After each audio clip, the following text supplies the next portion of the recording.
to do what they did. We've got a very special guest here today. His name is Sol. Some of you may remember him. He was the guy who started the Freedom Day in Melbourne, and he was arrested for incitement. And he has been on bail conditions for 2 years. He's not been allowed into his own city for 2 effing years. Can you believe how corrupt our government is? Just to silence him. Well, he's back today and he's going to talk to us. Here he is, and he's got good news for us. Okay. Good day, ladies and gentlemen, fellow Australians. My name is Salahin Millen. I had the honour of organising the first Freedom Day in Australia on Sunday, the 9th of August 2020. I was subsequently arrested on the 28th of August 2020 for alleged incitement against the Chief Health Officer's directives. We have been in court ever since, maintaining that the COVID emergency is unlawful and requesting the Victorian Government to show evidence that the emergency is lawful.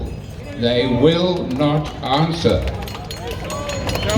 The good news I bring to you today is that all of us have won. We now have hard legal evidence that the Victorian COVID emergency is unlawful.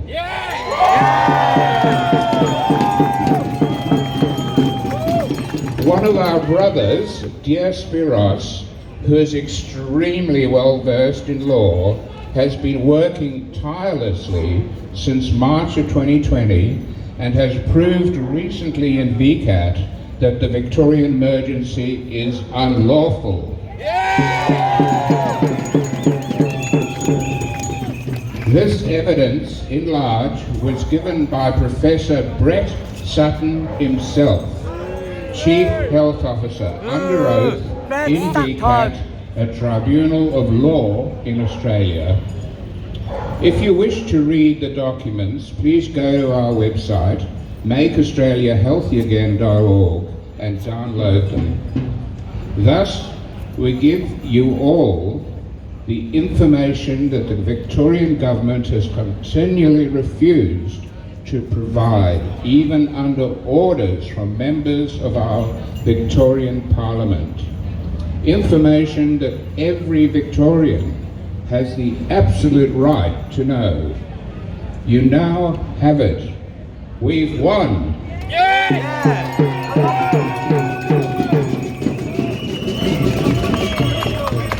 We will now win our case, and in addition, prove the allegations of incitement were also invalid. We will then proceed in court to force the Victorian Government to pay damages to you all for this shocking criminal international corporate fraud that they have supported and they continue to support.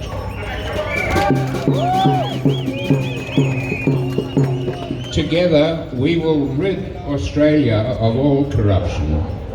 May Almighty God be with us all. Amen. Give it up for Sol. Welcome back, mate. Now we just got to arrest Dan Andrews and not allow him back in the city for forever. Now we've got a very special, probably to answer to you, Sol. We've got our Premier here, Daniel Andrews. Give it up for Daniel, who's managed to come yet again. Victorians, I am Daniel Andrews, the man, the myth, the science. I am here today as you still don't quite get it, as you still do not understand the science and the health advice. But before I get into that, just a small matter of housekeeping. I have a few job vacancies due to unforeseen incidents. I don't know if I understand most of you are unemployed because of my actions. It's not my fault, but my actions. So if any of you are interested, you will have to sell your soul to me, but the pay package is more than sufficient for it. What's the prerequisite? So just in case, put some feelers out there is all. Now, as I understand it, most of the health mandates have been lifted, but you people, you lot, still keep coming up to me because, oh Dan, the health system's a wreck, the unvaxxed nurses can't work, I call up and I don't get an ambulance, boo-hoo.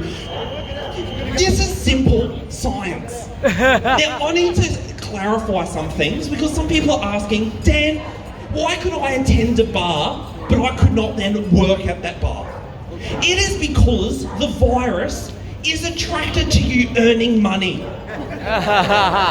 I had to, for your safety, make you poorer so that you are safer.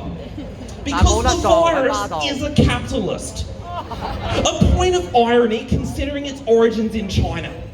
But thankfully, due to inflation, that is no longer a factor. So you can earn as much poor money as whatever it is you people do. But I'm not here to talk about or lecture you about the health or the science.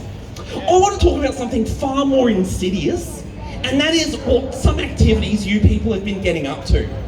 I've heard viral rumours of a so-called performer amongst your midst who has, of all things, begun to impersonate me, the Premier. This is unacceptable. I'm not surprised he would associate with you lot, but I just cannot believe that you would allow this. I have naturally, now I can't arrest him or have him tear gassed because then you're all going to complain about his human rights and I'm just never going to hear the end of it. So I have to come up with a solution to this. Luckily, his impersonation of me, his vile impersonation, has a flaw. And it's when he speaks. It's perfectly simple. When we both speak, one of us is met with laughter and applause. The other is not. See, you clearly can tell the difference. So if you see this vile doppelganger in your midst again, I hope you can make the correct decision and get him back onto the right side of history. Thank you very much.